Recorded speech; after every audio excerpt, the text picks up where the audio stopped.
So hi guys and welcome back.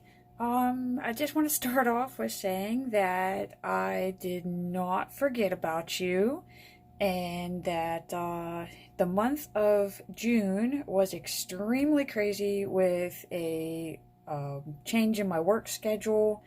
And I mean, we can't forget that I had my very first family vacation the very first week of July, so I was trying to get prepared for that on top of the change in my work schedule in June, and it was literally just like a major meltdown in the middle of June. But it's okay because we acknowledged it and recognized it and we got past it.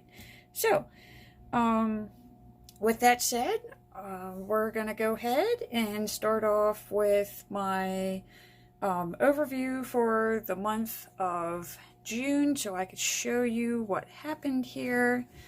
So, going back to June, as you can see, I pretty much do the same preparation for each month. I list my bills, my fixed expenses, all my variable expenses, of course my savings goal, which is turning out to be like super impressed. I did keep like a smaller budget, like a budgeted savings goal, just so that, you know, it would be easy to do, but it would motivate me to actually proceed throughout the year. So yes, my money jar is filling up very nicely, and I am very impressed with how easy that was actually to do. So again, this is how I prepare for my monthly budget. I keep my goals for the next month for literally the next month. So even though this was for the month of June, these are my goals for July so that I give myself 30 days to prepare for them.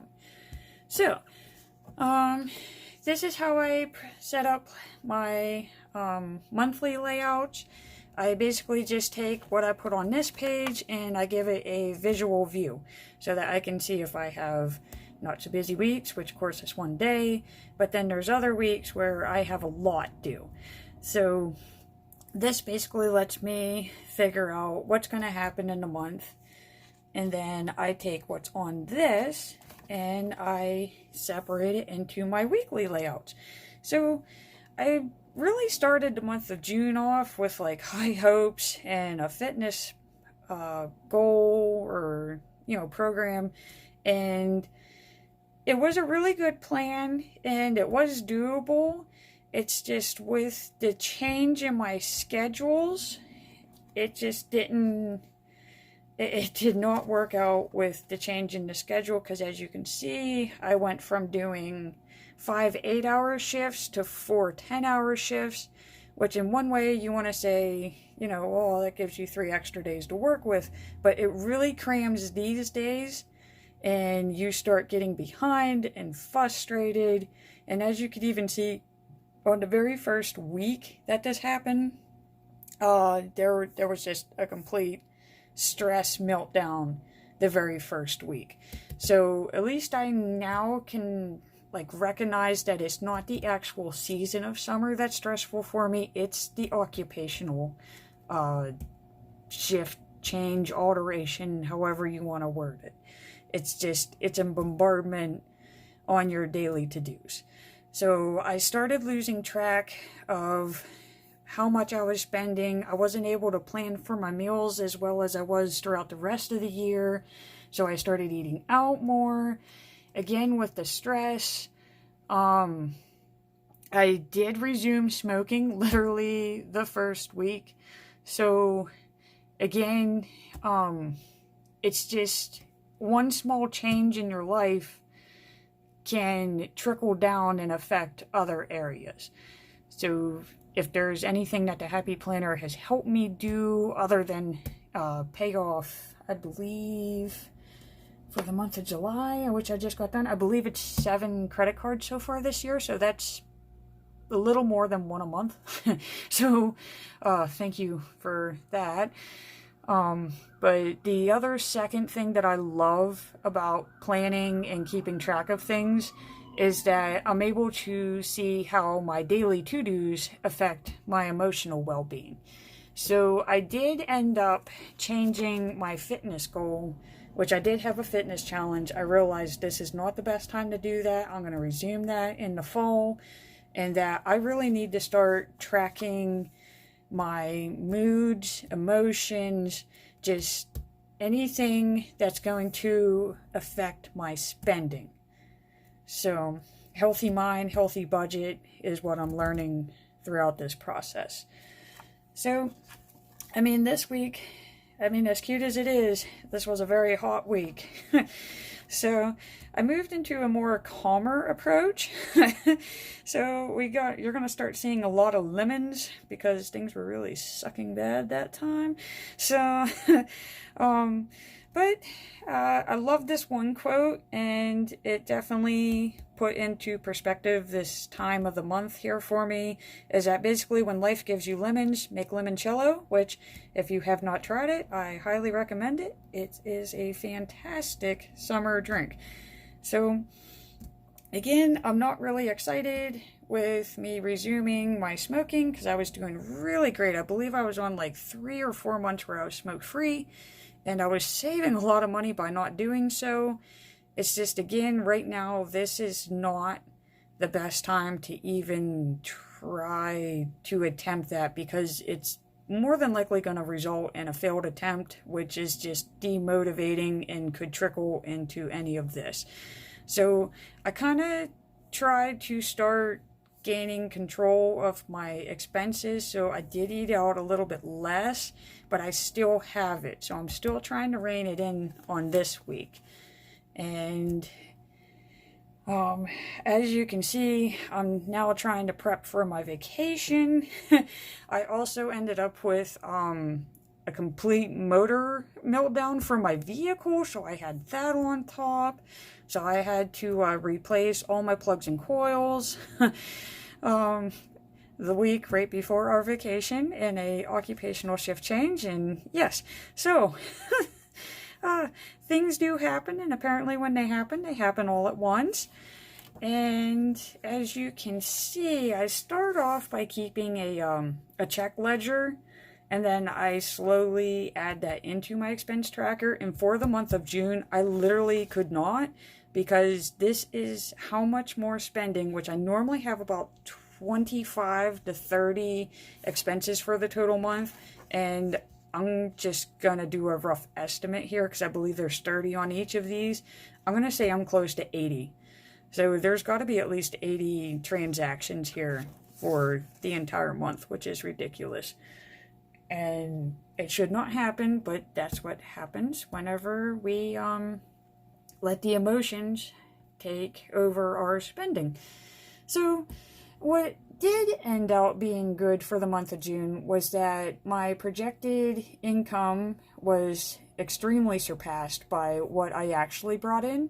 So that is good, and that helped protect against my emotional spending for the month, which, as you can see, was I spent like $891 more than what I had projected, but hey, I had extra funds to cover it. It would have been better for me to take those extra funds and put it towards my debts, which is my main goal. So I need to keep focused on what it is I'm actually trying to do, what my main yearly goal is, and I want most, if not all, of those cards paid off by December.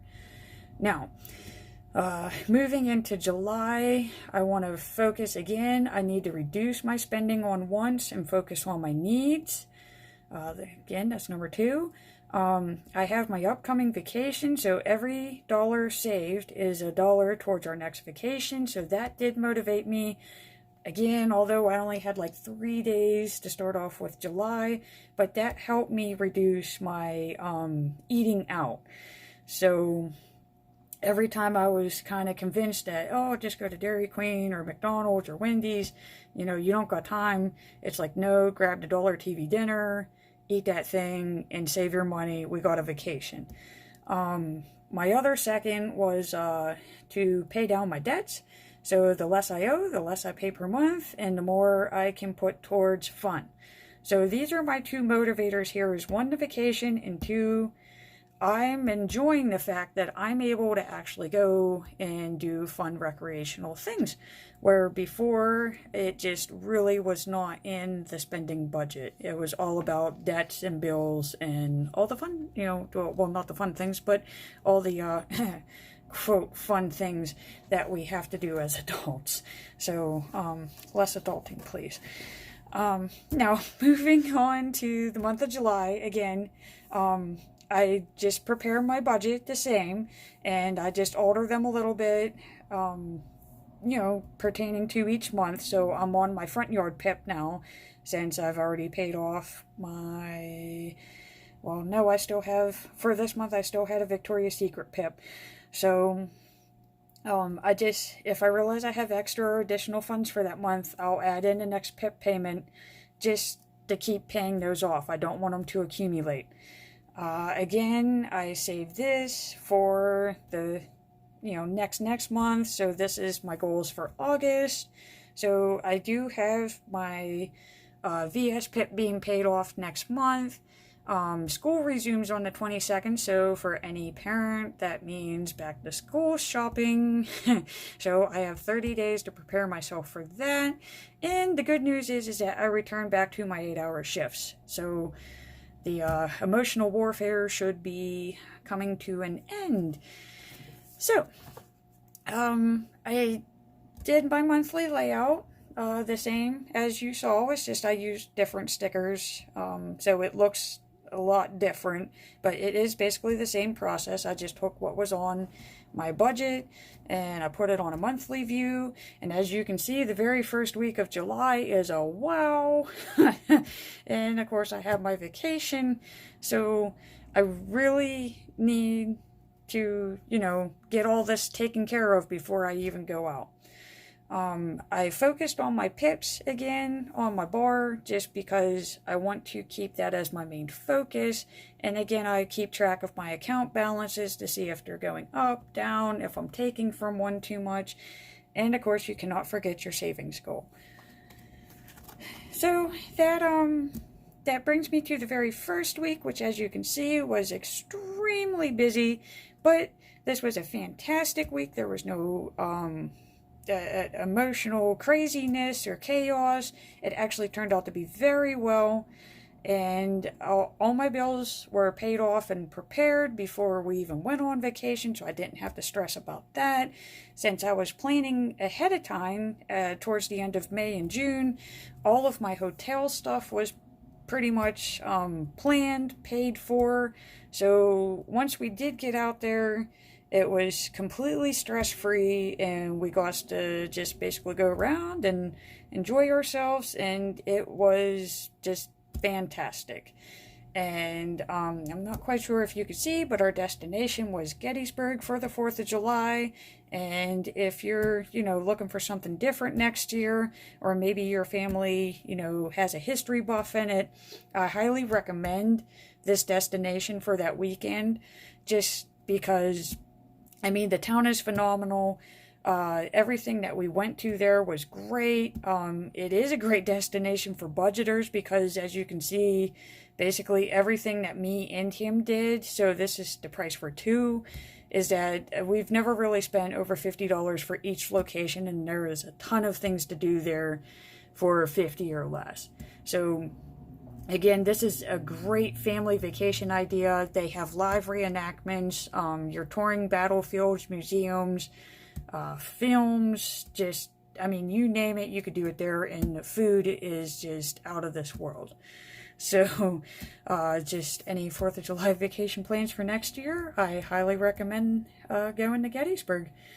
So, that's, of course, this is this week, which, again, I am sorry for being, delayed in my posting, but again, as you can see, June was extremely stressful and chaotic, and then last week was just literally a blur, and I just wanted to get done with this week and get everything ready. And as you can see, I'm being highly productive this week, which is great. It feels great. It's very motivating.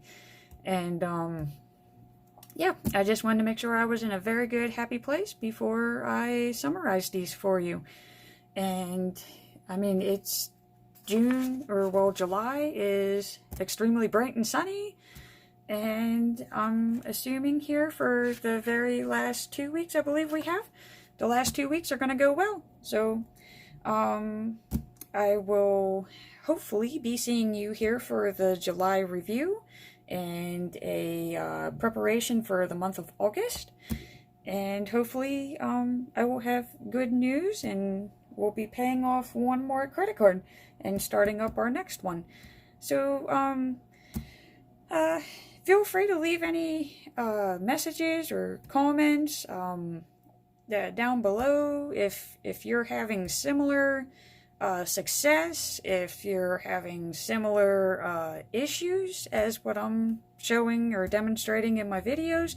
I would love to hear what you did that was successful, or I would love to hear any issues or problems that you're coming up with your budgeting plan, that maybe you're approaching something differently, or that, you know, I would just love to hear how you're planning your budgeting, and maybe I can take a tip off of you. So again, thank you for watching, and I hope to see you here in the beginning of August. Have a wonderful day.